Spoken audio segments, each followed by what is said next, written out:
ভালো দুটো নাটক দেখলাম, সবাইকে কি বলবো, এইভাবে যেভাবে হোক, যে যার মতো করে হোক এই আন্দোলনটাকে উজ্জীবিত রাখতে হবে। সামনে পুজো আসছে, আমি যে বিল্ডিং এ থাকি এই বছর পুজোটা আরো বড় করে করছে তারা, জানি না কেন। বাঙালিদের মধ্যে পুজোর যে উন্মাদনা থাকে সেটা নেই।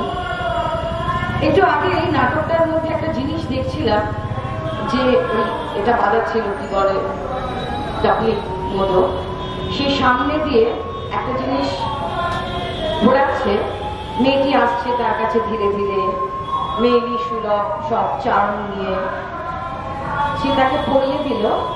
পরিয়ে দেওয়ার পরে বিনিময়ে কিছু চাইলো, হাতটা বাড়ালো, কিছু একটা চাইলো। এদের এত বড় স্পর্ধার জন্য দায়ী হচ্ছি আমরা, আপনি আপনি আপনি আমি, যারা গ্ল্যামার দেখে এই মানুষগুলোকে এমপি এমএলএ করেছে। আপনাদের শিক্ষা হয় না, আপনাদের আপনাদের বোঝেন না, আপনারা পড়াশোনা করেছেন, আপনারা বোঝেন না কাকে দিয়ে কাজ হবে আর কারা এই মাননীয় মুখ্যমন্ত্রীর চটি চেটে আরো কি কি চেটে আমি জানি না কারা এই স্থানে বসে রয়েছে। আর কি কি পাবো, লোভী মানুষের দল, আর কি কি পাবো আমার পাওয়ার, আমার স্থানটাকে সিকিউর করার জন্য। নির্যাতিতার ফাঁসি চাই বলে একটা মঞ্চ থেকে মুখ্যমন্ত্রী আর তার পাশে ম্যানিকুইনের মতো কিছু মানুষ ফাঁসি চাই ফাঁসি চাই।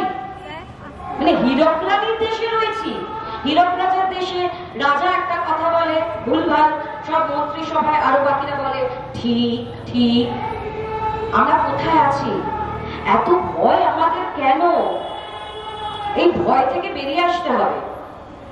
কেউ হাতে ধরে শেখাবে না, নিজের ভয়টাকে নিজে অতিক্রম করতে হবে। আজকে এই মেয়েটিকে প্রাণ দিতে হলো। রেপটা বড় ছিল না, তাকে মারাটা বড় ছিল। রেপটা এটা কোনো যৌন অভিসন্ধি থেকে করা হয়নি, এটা কন্ট্রোল দেখানোর জন্য করা হয়েছে, এটা পাওয়ার দেখানোর জন্য করা হয়েছে, যে তুই মেয়ে, তুই সারা আমাদের কথা অনুযায়ী চলবি। তোর এত বার বেড়েছে কি তুই এইসবের এগেনস্টে কথা বলছিস? এই কারণে পাওয়ার প্লে, পাওয়ার দেখানোর জন্য কতগুলো হিংস্র, আমি জানোয়ার বলবো না, ট্রাস্ট মি, এরা দৈত্য। আমি জানোয়ারদের সাথে বাস করি, and I prefer, মানুষের থেকে আমি জানোয়ারদের কোম্পানি প্রেফার করি। মানুষের চেহারাগুলো আমার কাছে নগ্ন পরিষ্কার হয়ে গেছে, বিশ্বাস করুন। আপনারা এই যে 14 তারিখ অনেক ধরনের বিক্ষিপ্ত অনেক ঘটনা ঘটে, তো এই ঘটনাটা কেন আমাদের সবাইকে নাড়া দিয়ে গেল বলুন তো?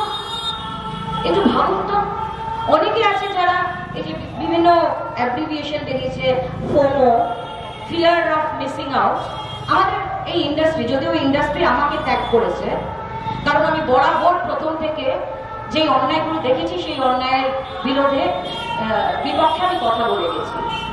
এই যে লোকগুলো আমাদের ফিল্ম ইন্ডাস্ট্রির আজকে অরাজনৈতিক বলে মিছিলে পার্টিসিপেট করেছিল, এরা উপায় দেখছিল না যে সবাই তো বেরিয়ে গেছে, আমরা না বেরোলে তো আমাদের খুব খারাপ বলবে লোকজন, আমরা তো গালাগাল খাচ্ছি, ট্রোল হচ্ছি ফেসবুকে, আমরা বেরোই।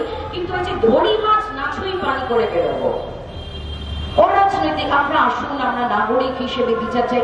কার কাছ থেকে বিচার চাইছি? এবার খেপে উঠুন। আমি এত মিষ্টি মিষ্টি করে কথা বলতে পারি না, বিশ্বাস করুন। আমি আগে না শান্ত ছিলাম। আমাকে এই সমাজ এবং আমি যে জায়গায় কাজ করি, সেই মিসোজিনিস্টিক একটা সমাজ, মিসোজিনিস্টিক কিছু মানুষ আমাকে বাধ্য করেছে আজকে এই কথাগুলো বলার জন্য, আজকে ওই মা চণ্ডী রূপ ধারণ করার জন্য। সৎ মানুষের, নির্ভীক মানুষদের আজকাল জায়গা নেই, কিন্তু পিছিয়ে পড়ি না, আমাকে বাঁচিয়ে দেয় সামহাও। এই ভয়টা গেল, ইনসিকিউরিটি, এর থেকে বেরিয়ে আসুন। অনেক হয়েছে, और नहीं, बस बस, इनफ इज इनफ।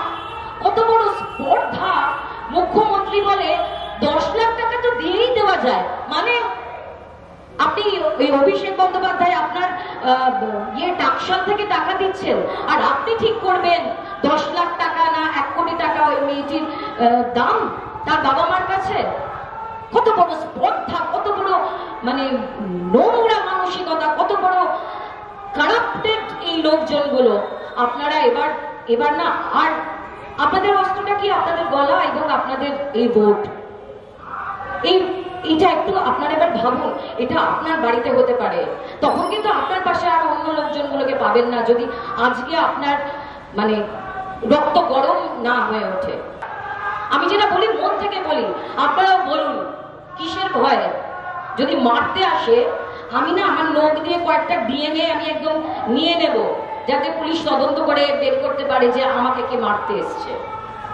না না, আমি সত্যি ভয় পাই না, আমি সত্যি ভয় পাই না। একজন পুরুষকে বা কিছু মানুষজন এরকম করে বলে তো সমগ্র পুরুষ জাত, বা এখন আমি কয়েকটি ছেলে আমার পরিচিত যারা বলে দিয়ে না ভয়ে ভয়ে মেয়েদের থেকে ভয়ে ভয়ে থাকতে, যদি কখনো কেস দিয়ে দেয়, ভাবতে পারছেন?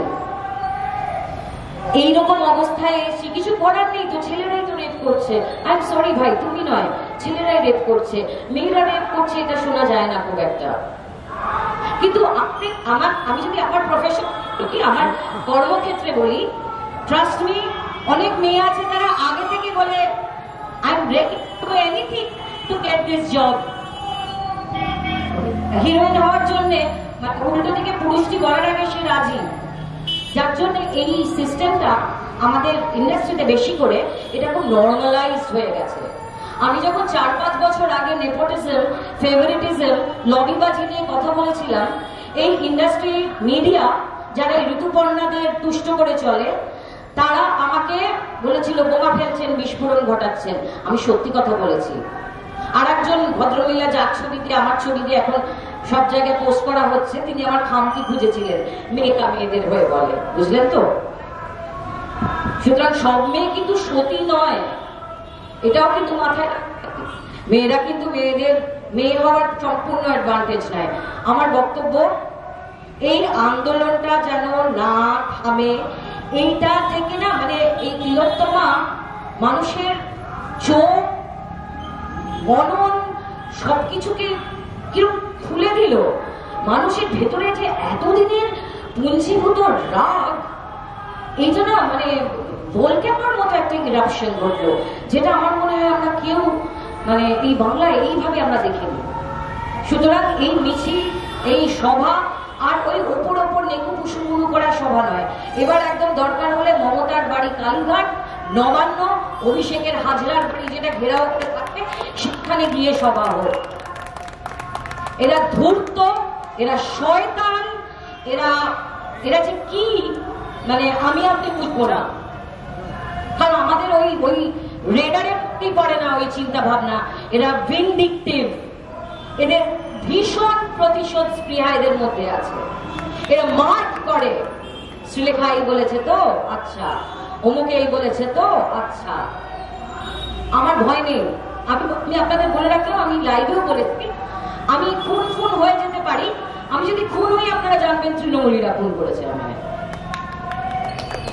সুতরাং এই মানুষের মধ্যে রাগটা জাগার আরো যেন ফুয়েল টাপ হয়, যতদিন যেন সত্যিকারের বিচার না হয়। আমি তো সিরিজ দেখে যে একটা খুন যদি এক জায়গায় হয়, একটা কোনো একটা সে এইখানে খুন হয়েছে, পুলিশ সেই জায়গাটাকে ঘিরে থাকে, ওইখানে ক্রাইম সিন ট্যাম্পারিং করা যায় না। কি করে 9 তারিখে এই রেপ আর খুন হওয়ার পরে কি করে 10 তারিখে তার পাশের দেওয়াল ভাঙা হলো, এইগুলো এখন মানুষ বুঝতে পেরে গেছে। আর লক্ষ্মীর ভান্ডারে মানুষ আর ভুলছে না।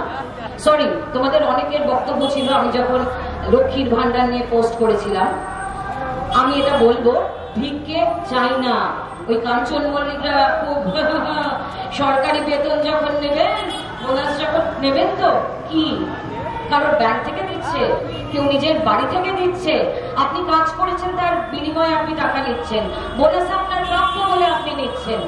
এই লোকগুলোকে চিহ্নিত করে না, অফ মাইক বলছি, উল্টো বেটা করা উচিত। হ্যাঁ, এই লোকগুলোকে চিনে রাখুন, আর একটুতেই কাউকে মাথায় তুলবেন না, আমাকেও না।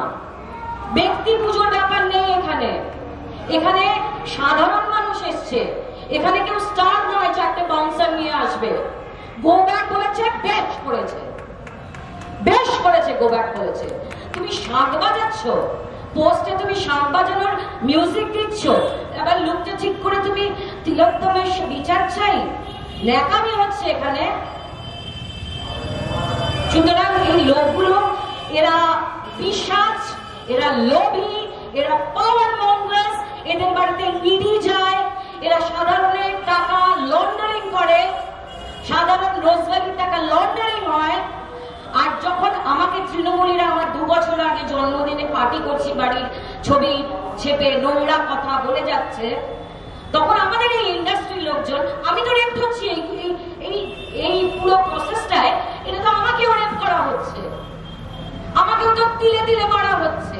আমার রক্ত গায়ে দেখা যাচ্ছে না বলে, আমার ভেতরের ক্ষতটা দেখা যাচ্ছে না বলে, তখন ইন্ডাস্ট্রির একটা লোক, বাংলার মিডিয়ার একটা লোক তো বলেনি যে শ্রীলেখা একজন মহিলা, শ্রীলেখা সম্পর্কে এরকম ধরনের কথাগুলো কেন বলছে। আজ ঋতুপর্ণাকে গো ব্যাক সাধারণ মানুষ বলেছে, বেশ করেছে। তখন সবাই মিলে নানা অন্যায় হলো, ছি ছি ছি, একটা চোর, রেশন কাণ্ড দুর্নীতি, রোজভ্যালি কাণ্ডের দুর্নীতি। আপনার আমার বাড়িতে ইডি যায়, সেখানেও সেটিং। সুতরাং মানে এইগুলো না, আমি না কথা খেয়ে হাঁটতে মানে খেয়ে খুব খুব লুসিডলি, খুব আমার ন্যারেটিভটা খুব লিনিয়ার হচ্ছে না, কারণ আমার অনেক দিনের, অনেক বছরের, অনেক কষ্ট, রাগ জমে আছে। আমি চাই আমার এই রাগটা আপনাদের সবার মধ্যে সঞ্চারিত হোক। আপনারা আপনাদের হকের লড়াই লড়ছেন, কারোর পায়ে তেল দিয়ে নয়, কাউকে খুশি করে নয়, কারোর বিছানা গরম করে নয়। আপনি আপনার ট্যালেন্ট, আপনার যোগ্যতা দিয়ে আপনি প্রমাণ করেছেন। এখানে কেউ কাউকে খুশি করতে আসেনি ভাই, তুমি যা আমি তাই। আমি খুশি করে কাজ করব না, আমি আমার যোগ্যতা দিয়ে এখানে এসেছি। দিবি না কাজ তো না, সালাম দিবি না, আমি মাথা নোয়াবো না, আমি হাওয়াই ছবি ওখানে চাটবো না, আমি এইসব শীল ঘোষ চ্যাটার্জি মুখার্জিদের খুশি করে চলবো না, বোকা বোকা চোখ করবে, হ্যাঁ হ্যাঁ হ্যাঁ হ্যাঁ হাসবো না, আমার হাসি পাচ্ছে না তোমার বোকা চোখে। সো এইগুলো না ভেতরে আমাদের সবার মধ্যে আছে। কিসের লোভ, কিসের এত টাকা, কিসের এত ফ্ল্যাট, কিসের এত গাড়ি, কিসের এত বাড়ি, এত লোভ কেন? চলে যাবো তো সেট করে একদিন, কে কে ভোগ করবে এই এত কিছু? যতটুকু প্রয়োজন ততটুকু হ্যাপি থাকি না, এক্সট্রাটার জন্য এক্সট্রা কিছু করার দরকার নেই। কিন্তু যেগুলো অন্যায় দেখছি না সেগুলো বলবো। তিলোত্তমার বিচারটা যতদিন না সুবিচার, আসল লোক মানে কিন্তু একদম নবান্ন কালীঘাট, যতদিন না এটা হয় ততদিন নিয়ে পড়বেন না কিন্তু। আর আচ্ছা অনেকদিন হয়ে গেছে, আজকে বৃষ্টি পড়ছে, থাক আজকে আর বেরোবো না বাবা, কি গরম, আজকে আবার মিছিল আছে, থাক বাবা কালকে আর যাবো, একটু হাওয়া দেবে তারপরে। না, এটা যেন চালিয়ে নিয়ে যেতে পারি, ওই ভিতটা যেন নড়ে যায়। যারা ভয় দেখায়, আমি আগেও বলি, তাদের সবচেয়ে বড় ভয় যদি উল্টো দিকে যাকে ভয় দেখাচ্ছে সে বলে চল তোর ভয় পাই না। সুতরাং ভয়টা পকেটে পুরে ফেলুন। এবার একদম স্ব মূর্তি সামনে, দেবী দুর্গার পুজো, একদম দেবী দুর্গা হয়ে সব বেরিয়ে পড়ুন তো। চাইনা লক্ষ্মীর ভান্ডার দয়ার 500 টাকা, 1000 টাকা, 2000 টাকা, খেটে খাবো, এইটার মনোভাবটা রেখে আমরা তিলোত্তমার বাবা মা তো শোকটাও করতে পারলো না ভালো করে। ওদের শোকটা তবেই কমপ্লিট হবে না, ওরা সেই আরামটা, একটু আত্মার একটু আরামটা তখনই পাবে যখন আসল মানুষগুলো কারাগারে অন্ধকারে থাকবে। বা যদি ফাঁসি হয়, সিএম এর কি ফাঁসি দেওয়া যায়? তবে কিন্তু তিলোত্তমা শান্তি পাবে, তিলোত্তমার বাবা মার একটু আরাম হবে। যতদিন না, ততদিন আমরা সবাই দায়বদ্ধ ওর বাবা মার কাছে। আমাদের দায়বদ্ধ থাকতে হবে ওর বাবা মার কাছে, যতদিন না সুবিচার মানে অ্যাকচুয়াল সুবিচার হয়। ভালো থাকবেন না, বলবো না, ভালো থাকবেন, ভালো থাকবেন না।